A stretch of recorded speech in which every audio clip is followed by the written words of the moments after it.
Përshëndetje të nderuar teleshikues, do të jemi së bashku në edicionin qendror të lajmeve në kanalin 7, ndër të tjera do të ndiqni.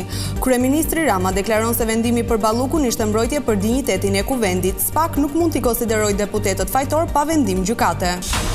Makina e një agjenti krimesh në Lezhë hidhet në erë me tritol. Shpërthimi shkakton dëme të mëdha materiale, dyshohet se lidhet me detyrën e oficerit të policisë. Ulet kërkesa për pushime në Dubai dhe destinacionet e tjera të gjirit persik, por lufta mund të sjellë më shumë turistë nga lindja e mesme në vendin tonë.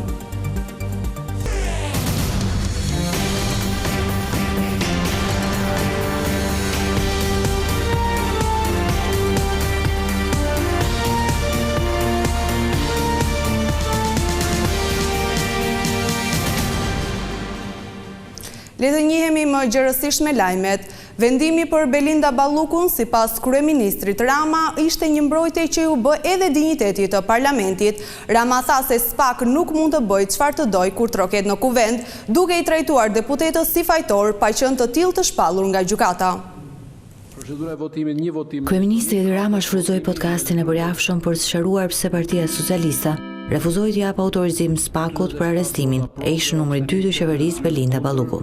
Sipas kryeministrit Rama, kërkesa e prokurorisë posaçme për të hequr imunitetin e Belinda Ballukut nuk mund të miratohej pasi nuk bazohej në prova e fakte.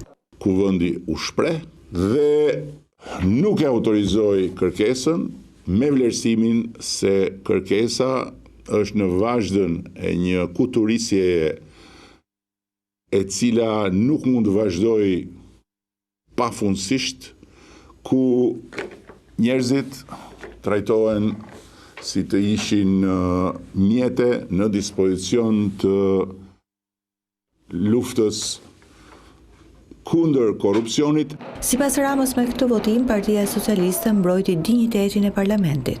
Ata nuk mund të bëjnë çfarë të duan kur trokasin në derën e kuvendit, dhe kuvendi nuk mund të bëjë sikur nuk shikon, sikur nuk dëgjon, sikur nuk mendon, dhe të refuzoj të kryej rolin e tij duke praktikisht mbrojtur dinjitetin e dinjitetin e parlamentarëve të Republikës së Shqipërisë, që nuk mund të trajtohen si fajtor pa qenë të shpallur të tillë nga gjykat. Përtej debatit politik për Belinda Balluku, Rama u ndal edhe tek rritja e çmimit të naftës për shkak të situatës së krijuar në lindjen e mesme. Sipas kryeministrit, situata po mbahet nën monitorim. Duke vënë në veprim administratën tatimore dhe doganore, nga njëra anë me qëllim rritjen e kontrollit në tregun e hidrokarburave dhe parandalimin e çdo rritje abuzive të çmimeve të karburanteve, dhe nga ana tjetër për të studiuar me shpejtësi edhe një ndikim mbi fenomenin abuziv të rritjes së çmimit të ushqimeve.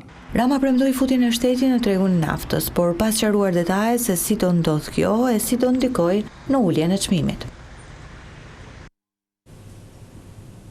Por për opozitën, çështja Balluku nuk mund të mbyllet pavarësisht mbrojtjes që i bën Edi Rama. Lideri demokrat Berisha tha se me vendimet e tij, kryeministri tregon se qëndron vetë pas aferave korruptive. Lideri i opozitës Ali Berisha replikoi në distancë me kryeministrin Edi Rama për çështjen e imunitetit të ish numri 2 të qeverisë Belinda Balluku. Në një mesazh në rrjetet sociale, Berisha deklaroi se çështja e Balluku nuk mund të mbyllet, duke akuzuar kryeministrin se është përgjegjës real për çështjet për të cilat po hetohet deputetja socialiste.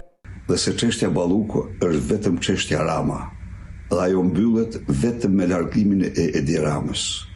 Çështja Balluku është bërë një çështje ndërkombëtare, dhe Edi Rama nuk mund ta mbyllë atë me një grusht hajdutsh në parlamentin e tij. Berisha komentoi edhe rritjen e çmimit të naftës për shkak të konfliktit në lindjen e mesme. Sipas Berishës, situata ndikon në rritjen e çmimeve, por çmimi i naftës në Shqipëri është më i lartë krahasuar me Kosovën e Maqedoninë për shkak të taksave. Në çdo litër naftë që ju blini, keni taksën më të lartat në botë, 1.1 euro për litër, dhe kjo është taksa Rama. Ndaj dhe çmimin e naftës, ju lutem konsideroni si çmimin Rama. Kryetari i Partisë Demokratike ftoi qytetarët të reagojnë kundër qeverisë, duke u bërë apel të bashkohen me opozitën në protestën e 22 marsit. Bashkia e Rogozhinës mund të qëndrojë me kryetar të komanduar deri në zgjedhjet lokale të vitit që vjen. Ekspertët vërejnë se kodi elektoral nuk përcakton afate që do ta detyronin qeverinë të shpallte votimet. Qeveria nuk ka një afat për të dërguar vakancën e kryetarit të Bashkisë së Rogozhinës në presidencë. Për Vizion Plus, ish kryetari Komisionit Qendror të Zgjedhjeve Kristaj Shkume i u referua rasteve të ndodhura më parë, ku bashkitë kanë qëndruar me kryetar të komanduar me vite, pa qenë nevoja e zgjedhjeve të pjesshme. Për Këshillin e Ministrave nuk parashikon asgjë. Pra, është në diskrecionin e këtij organi që të marrë vendimin kur ai e shef të arsyeshme për ta shkarkuar nga detyra kryetari i bashkisë dhe për të bërë pastaj njoftimin për vakancën e kryuar presidentit të Republikës. Ne kemi patur raste kur Këshilli i Ministrave nuk e ka ushtruar këtë të drejtë dhe detyrë që ka, që dhe që rrjedh nga Kushtetuta e vendit dhe ka mbetur në detyrë kryetari i parshëm, rasti i Shkodrës, kanë parasysh me vite të tëra. Megjithatë, Kume shpjegon se zgjedhjet e pjesshme nuk ka nevojë të mbahen në rastet ku kryebashkiaku largohet nga institucioni vendor 6 muaj përpara zgjedhjeve lokale. Ligji për vendqeverisjen vendore parashikon vetëm rastin kur vakanca krijohet 6 muaj përpara ditës së zgjedhjeve për të mos të bërë zgjedhje plotësuese për vakancën e krijuar, por në detyrë të qëndrojë deri në zgjedhjet e radhës apo të përgjithshme për organet e qeverisjes vendore, i komanduari nën kryetari i kësaj bashkie. Tashmë mbetet për t'u parë nëse qytetarët do t'i drejtojnë kutive të votimit, apo nëse Rogozhina do të mbetet me kryetar të komanduar deri pranverën e vitit tjetër.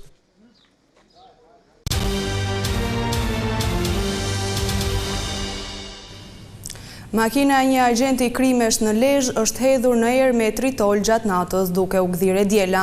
Fatmirësisht nga shpërthimi pati vetëm dëme materiale, dyshohet se sulmi me eksploziv lidhet me detyrën e oficerit të policisë. Një shpërthim tritoli ka ndodhur në orët e para të mëngjesit të së dielës në qytetin e Lezhës. Objekti i sulmit ishte automjeti në pronësi të një punonjësi policie. Si pas informacionit paraprak, rreth orës 5:55 minuta, dyshohet se një sasi lëndë plasëse është vendosur në një makinë të parkuar tip Volkswagen Golf në pronësi të 41 vjeçarit Gent Gjetja, agenti krimeve në drejtorinë vendore të policisë Lezhë. Nga shpërthimi janë shkaktuar dëme të shumta materiale në automjet, ndërsa fatmirësisht nuk raportohet për persona të lënduar. Gent Gjetja prej vitesh shërben në strukturat e hetimit të policisë të Lezhës dhe njihet për angazhimin e tij në luftën kundër kriminalitetit. Menjëherë pas ngjarjes, policët kanë marrë dëshminë e kolegut të tyre, e po ashtu kanë bërë sekuestrimin e kamerave të sigurisë në zonën përreth për të hedhur dritë mbi krimin. Agjenci turistike po përballen me një ulje të prenotimeve për pushime në Dubai dhe destinacione të tjera të Gadishullit Arabik. Shkak është bërë lufta e cila ka sjellë edhe probleme me transportin ajror. Planet për pushime ndonjëherë dështojnë, siç është rasti i shumë shqiptarëve që kishin organizuar udhëtime në disa prej vendeve të lindjes së mesme, kryesisht në Dubai. Por gjithçka u pezullua për shkak të luftës në rajon. Një pjesë e mirë e fluturimeve janë kanceluar, disa kanë kërkuar rimbursimin pasi kanë frikë të udhtojnë në këto momente, disa të tjera kanë shtyr për një datë të mëvonshme, po shohim që rezervimet po ngelen pezull dhe nuk ka shumë kërkesa për momentin, sidomos nga lindja e mesme. Me Abu Dhabi si një nga destinacionet e preferuara për shumë shqiptar, Emiratet e Bashkuara Arabe, por edhe vendet e tjera përreth, zë një pjesë të konsiderueshme të totalit të prenotimeve të turistëve shqiptar. Zë një pjesë shumë të madhe pasi rezervimet sidomos nga këto vende po shtohen, kështu që na prish shumë punë dhe janë ulur si rezervimet, si të ardhurat e biznesit e çdo gjë tjetër. Për shkak të rënjes së kërkesës edhe oferta paketave turistike ka pësuar ndryshime. Për momentin çmimet e paketave ngelen njësoj deri diku në disa vende dhe janë ulur, por njerëzit nuk po interesohen për momentin. Ndërsa tensionet në lindjen e mesme vazhdojnë të krijojnë pasiguri, agjencitë turistike presin që shqiptarët këtë sezon të orientohen më shumë drejt destinacioneve europiane, duke lënë përkohësisht pas udhëtime drejt xhirit persik. Por lufta në lindjen e mesme mund të jetë një shans i artë për Shqipërinë. Operatorët turistik vërejnë se për shkak të tensioneve atje, fluksi i turistëve mund të orientohet drejt vendit tonë që ofron stabilitet dhe kushte shumë të mira. Shqipëria mund të përjetojë të njëjtën situatë si disa vite më parë, kur pas fillimit të luftës Rusi-Ukrainë, shumë qytetarë nga këto vende erdhën në Shqipëri jo vetëm për turizëm, por edhe për të bler prona dhe për të jetuar në vend. Tashmë që konfliktet në lindjen e mesme po përshkatëzohen, Shqipëria mund të përfitojë duke përthithur më shumë turistë nga këto vende. Ne, me thonë drejtë, mund të kemi edhe një farë interes në këtë mes, sepse mjaft tregje që operojnë tregjet fuqishme që janë prezent në Shqipëri, si tregu polak, gjerman e tjerë, po kërkojnë shtim dhomash për shkak sepse e shohim me rrezik udhëtimet dhe pushimet.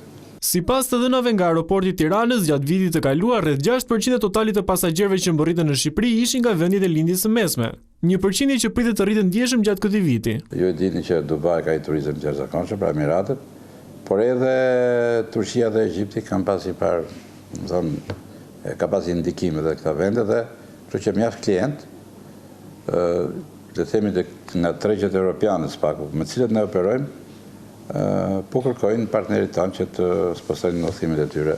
Për herë të parë në 5 vitet e fundit, numri i turistëve në bazë mujore ka regjistruar rënje sipas të dhënave të Institutit të Statistikave. Megjithatë, kjo nuk pritet të ndikojë në totalin vjetor, pasi sipas Unionit Turistik, numri i turistëve në Shqipëri pritet të rriten me rreth 6% deri në fund të vitit. Kjo ishte gjithçka e përgatitur për këtë edicion informativ. Unë ju falenderoj për vëmendjen. Bashkë mirupafshim.